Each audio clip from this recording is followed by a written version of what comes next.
उद्या एखाद्या गाडीखाली श्वान आला तरी विरोधक माझा राजीनामा मागतील असे म्हणत उपमुख्यमंत्री देवेंद्र फडणवीस यांनी विरोधकांच्या टीकेला प्रत्युत्तर दिले आहे. तसेच घडलेली घटना ही अतिशय गंभीर असून त्याचे राजकारण करणे देखील योग्य नाही असे उपमुख्यमंत्री फडणवीस म्हणाले. ठाकरे गटाचे तरुण नेते अभिषेक घोसाळकर यांची गुरुवारी गोळ्या झाडून हत्या करण्यात आली.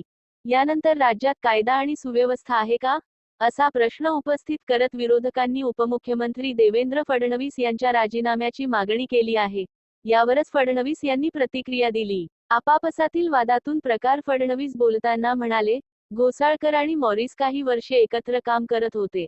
आपापसातील वादातून हा प्रकार घडल्याचे समोर आले आहे. माझ्यावर पूर्णपणे राजकीय आरोप आहेत.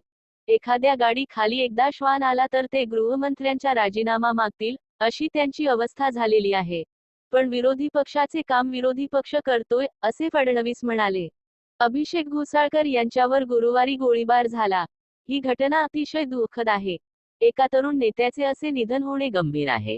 ज्यांनी गोळ्या घातल्या ते मॉरिस आणि अभिषेक घोसाळकर एकत्र होते. पण त्यांचा नेमका काय वाद झाला आणि असे कृत्य का घडलं, याची पोलीस चौकशी करत आहेत, अशी प्रतिक्रिया देवेंद्र फडणवीस यांनी दिली. तसेच या प्रकरणी विरोधकांकडून राजकीय रंग देण्याचे प्रयत्न सुरू आहेत, हे चुकीचे असल्याचे फडणवीस म्हणाले.